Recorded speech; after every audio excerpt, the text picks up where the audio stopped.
بسم اللہ الرحمن الرحیم۔ کسی میچ میں فٹ بال یا ہاکی کے کسی بھی میچ میں اگر کسی کھلاڑی کو امپائر ریڈ کارڈ دکھا دے تو اس کا مطلب یہ ہوتا ہے کہ اس کھلاڑی کو گراؤنڈ سے آؤٹ ہونا پڑتا ہے اور اس کا کھیل جو ہے وہ اسے یعنی کہ سرخ کارڈ دکھا کر میچ سے باہر نکال دیا جاتا ہے۔ ہماری حکومت کو بھی ریڈ کارڈ دکھا دیا گیا ہے اور ایک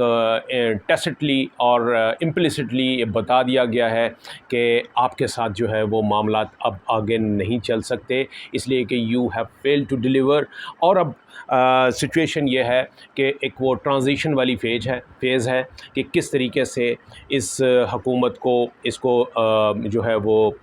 بوریا بستر جو ہے وہ بند کرنا ہے اور کس طریقے سے نیکسٹ سیٹ اپ جو ہے وہ لے کر آنا ہے۔ یہ وہ وائبس ہیں، بلکہ وائبس نہیں کہوں گا میں اسے، یہ وہ ریالٹیز ہیں جو ابھی سرفس پر نہیں آئیں لیکن موجود ہیں، گراؤنڈ پر موجود ہیں، گراؤنڈ ریالٹیز انہیں کہہ سکتے ہیں۔ یہ بات ضرور ہے کہ ابھی تک شاید ان کو اس طریقے سے ڈکلیئر نہیں کیا گیا، لیکن جو باخبر حلقے ہیں اور باخبر ذرائع وہ اس بات کو کنفرم کرتے ہیں کہ اب جو ہے کم از کم اس حکومت کے لیے یہ کہا گیا ہے کہ آپ اپنا بوریا بستر لپیٹیے اور ہم خود سوچ لیں گے آگے کی کہ آگے جو ہے وہ کس انداز میں آگے بڑھنا ہے، کون سا طریقہ ہوگا،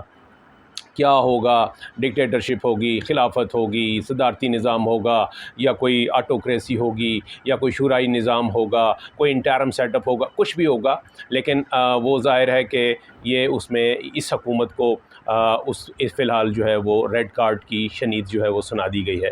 اچھا، اب اس میں دوسری بات یہ ہے کہ حکومت اس چیز کو بالکل جو ہے وہ پہلی بات تو یہ کہ تیار بھی نہیں ہے۔ ظاہر ہے حکومت کیسے فیصلہ کرے گی، اس کو کیسے پسند کرے گی۔ حکومت جو ہے نا وہ اس وقت وہ جو کہتے ہیں نا کہ وہ ڈوب رہا ہوتا ہے تو وہ پھر تنکے کا سہارا بھی ڈھونڈتے ہیں اور ہر طرح کی ان کی جو ہے نا وہ کوشش ہوتی ہے کہ کسی طریقے سے جو ان کو ایک لومنگ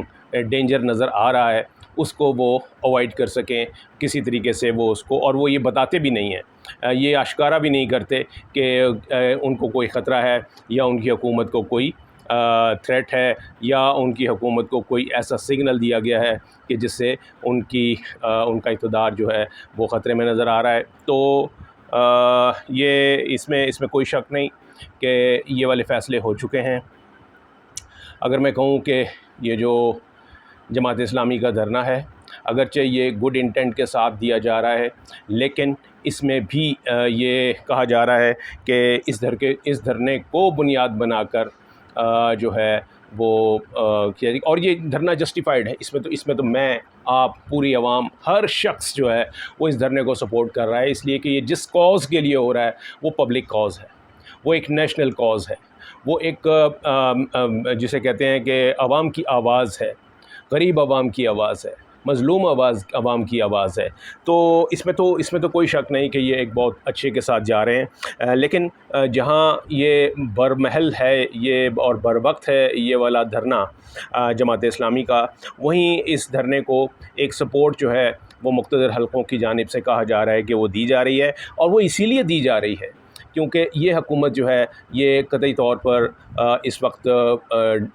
عوام کو ڈیلیور کرنے کے موڈ میں نہیں ہے، کوئی ریلیف دینے کے موڈ میں نہیں ہے۔ انہوں نے کاسٹ کٹنگ کی بات کی تھی، انہوں نے کہا تھا کہ ہم اخراجات کم کریں گے، ہم حکومتی اخراجات کم کریں گے، لیکن کچھ نہیں کیا۔ اس میں ہم کہتے ہیں نا کہ ایک پیسے کی بچت ہو جس سے قومی خزانے میں کوئی جو ہے وہ اس کو وہ تھوڑا سا امپروو کرے اور پھر اس بنیاد پر آپ اس جوگے ہو جائیں کہ آپ عوام کو کوئی ریلیف دے سکیں۔ ان کے پاس ایک پیسے کی جو ہے نا وہ کاسٹ کٹنگ نہیں ہوئی ہے، اپنے تمام مفت کے جو چیزیں ہیں، مفت کا پیٹرول، مفت کی بجلی، اشرافیہ ہماری جو ہے وہ استعمال کرتی آ رہی ہے، جو ان کے سرکاری خزانے کے اوپر اور سرکاری خزانے سے جو بھی عیاشیاں کی جاتی ہیں وہ تمام کی تمام اسی طریقے سے ہیں۔ Government is not at all جسے کہتے ہیں نا کہ in a mood to give any relief to the public. تو یہ اس چیز کو سینس بھی کر لیا گیا ہے اور اسی چیز کو بنیاد بنایا جا رہا ہے۔ یہی وہ چیز ہے جو کہ حکومت کے خاتمے کا باعث بن رہی ہے۔ اس میں ابھی آپ یہ دیکھیے کہ ابھی کچھ دن پہلے عطا تارڑ جو کہ انفارمیشن منسٹر ہیں، انہوں نے یہ کہہ دیا تھا کہ جی ہم نے جو کاسٹ کٹنگ کرنی تھی، جتنی بچت کرنی تھی، یا جو کچھ بھی ہم نے اخراجات میں کمی کرنی تھی وہ ہم نے کر لیا۔ یعنی اندازہ کیجئے کہ کوئی چیز سرفیس پہ نہیں ہے۔ ایک PWD کا انہوں نے کہا ہے کہ جی ہم ادارہ ختم کریں گے، اور جو کر بھی دیا ہے انہوں نے، لیکن اس کے بھی صرف یہ ہوا ہے کہ اس کا جو بجٹ ہے وہ دیگر اداروں کے اوپر ڈال دیا گیا ہے، یعنی اس سے کوئی فرق نہیں پڑا۔ اور یہ اگر ہے بھی تو یہ صرف دکھاوے کے لیے ہے، جسے ہم کہیں گے کہ جی آٹے میں نمک کے برابر اگر یہ ہے تو اس کا کوئی اثر نہیں پڑنا۔ یہ اونٹ کے منہ میں زیرے والی بات ہے۔ جبکہ اس وقت تقاضا یہ ہے کہ جو IPPs والے معاملات ہیں ان کو ریویو کیا جائے، آپ کے بجلی کی جو ٹیرف ہے اس کو کم کیا جائے، آپ کے جو بجلی کے بل میں ٹیکسز آتے ہیں جس میں فیڈرل ایکسائز ڈیوٹی، جس میں GST ہے، جنرل سیلز ٹیکس ہے، جس میں انکم ٹیکس تک ڈالا ہوا ہے۔ آپ اندازہ کیجئے کہ بجلی کے بلوں میں انکم ٹیکس آپ سے لیا جا رہا ہے، حالانکہ آپ کوئی اس کو آمدن کے لیے استعمال نہیں کر رہے ہیں۔ آمدنی تو ان کی ہو رہی ہے جن کی آپ بجلی خرید رہے ہیں، ان IPPs کی آمدن ہو رہی ہے۔ انکم ٹیکس تو وہ دیں کہ ان کو فائدہ ہو رہا ہے، ان کو انکم ہو رہی ہے۔ ہمیں کنزیومر کو کون سی انکم ہو رہی ہے کہ اس سے آپ انکم ٹیکس بھی لے رہے ہیں؟ لیکن ڈالا ہوا ہے جی، عوام کا ریونیو ہے۔ IPP سے زیادہ جو ہے وہ حکومت کے اپنے ٹیکسز ہیں۔ اگر حکومت اپنے ٹیکسز جو ہے وہ وہاں سے وڈرا کر لے تو یہ بجلی کی قیمت جو ہے، یعنی بجلی کے بل جو ہیں، یہ آدھے سے بھی کم جو ہیں وہ رہ جائیں گے۔ اور یہی مطالبہ ہے عوام کا بھی، جو دھرنے والے ہیں ان کا بھی۔ جماعت اسلامی نے پورا ایک چارٹر آف ڈیمانڈ جو ہے وہ دیا ہے، تیار کر کے رکھا ہوا ہے کہ اس میں کم از کم بجلی کے بلوں میں 50% کمی جو ہے وہ ہونی چاہیے۔ یہ کیسے ہوگی؟ یہ حکومت کا کام ہے کہ انہوں نے IPP کو جھنڈی کرانی ہے، یا انہوں نے اپنے ٹیکسز جو ہیں وہ کم کرنے ہیں، یا اگر اپنے ٹیکسز بھی کم نہیں کرنے تو کوئی سبسڈی دینی ہے۔ اس کے لیے پیسہ کہاں سے آئے گا؟ وہ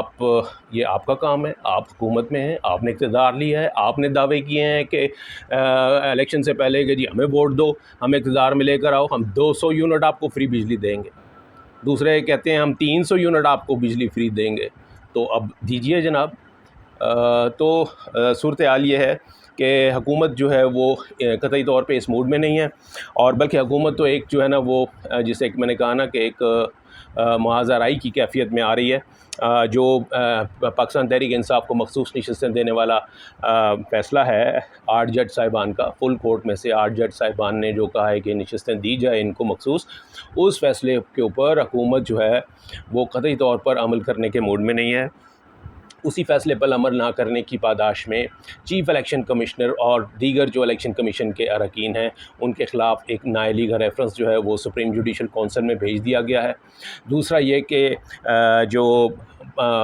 حکومت ہے اب وہ یہ چاہ رہی ہے کہ جی پارلیمنٹ میں اس حوالے سے کوئی قرارداد لائی جائے۔ اس کے لیے انہوں نے قومی اسمبلی کا اجلاس جو ہے وہ منگل کو کل طلب کر لیا ہے، اور کل شام کو یہ اجلاس ہوگا، اور کہا یہ جا رہا ہے کہ اس میں اس عدالتی فیصلے کے خلاف جو ہے وہ قرارداد لائی جائے گی۔ آپ اندازہ کیجئے کہ ایک عدالتی فیصلہ جو کہ حرف آخر ہوتا ہے، اور اگر آپ عدالتی فیصلوں کو، بڑی عدالتوں کے فیصلوں کو نہیں مانیں گے تو یہ ملک میں تو پھر اس کا مطلب یہ ہے کہ انارکی اور کیاس ہوگا۔ تو وہ عدالتی فیصلے کے خلاف جو ہے وہ لا رہے ہیں قرارداد، جس کا کچھ امپیکٹ نہیں ہونا، لیکن یہ ایک محاذ آرائی کی کیفیت ہے جس کی طرف حکومت جا رہی ہے۔ اور حکومت جو ہے وہ اس سلسلے میں انہوں نے کل جو ہے یہ سنا یہ ہے کہ قرارداد کا مسودہ جو ہے وہ تیار کر لیا گیا ہے، اور کل جو ہے یہ قرارداد شاید منظور بھی ہو جائے گی۔ اس کا کوئی امپیکٹ نہیں ہوگا، لیکن ججوں کو اور پارلیمنٹ کو ان کا ایک آئینی حدود ہے، آئینی کردار ہے، ان کی ایک آئینی ایک ڈومین ہے، اس سے وہ باہر اگر نکلتے ہیں تو پھر اداروں کے درمیان محاذ آرائی ہوتی ہے، لڑائی ہوتی ہے، اور اس لڑائی کا نتیجہ یہ ہوتا ہے کہ آئین ٹوٹ جاتا ہے، ملک ٹوٹ جاتے ہیں، ریاستیں ٹوٹ جاتی ہیں، اور اس ساری سچویشن میں پستا کون ہے؟ غریب عوام۔ تو ابھی تک کچھ بھی جو ہو رہا ہے اس میں کم از کم جو فائدہ، جس کو فائدہ تو جو اٹھا رہے ہیں وہ اٹھا رہے ہیں، لیکن جو نقصان ہو رہا ہے وہ غریب عوام کا ہو رہا ہے۔ اور اس میں خاص طور پہ یہ جو اس وقت جماعت اسلامی کا جاری دھرنا ہے، اس کو چاہے اس کی سپورٹ کسی کو بھی ہو، لیکن عوام جو ہے، یہ عوام کی آواز ہے، عوام کا دھرنا ہے، اس کو جو ہے وہ ہم سب کو سپورٹ کرنا چاہیے، کیونکہ یہی ایک واحد ذریعہ ہے جو آپ کو کوئی وقتی طور پہ کوئی ریلیف جو ہے کوئی عبوری ریلیف جو ہے وہ لے کے دے سکتا ہے۔ ورنہ حکومت جو ہے ان کی طرف سے چھٹی ہے، وہ اعلان کہہ چکے ہیں کہ جی ہم نے جو کاسٹ کٹنگ کرنی تھی، جو اخراجات میں کمی کرنی تھی، ہم کر چکے۔ اب جو یہ کڑوا گھونٹ ہے، یہ آپ نے ہی پینا ہے، یہ جو مہنگائی کا زہر ہے، یہ عوام نے ہی پینا ہے۔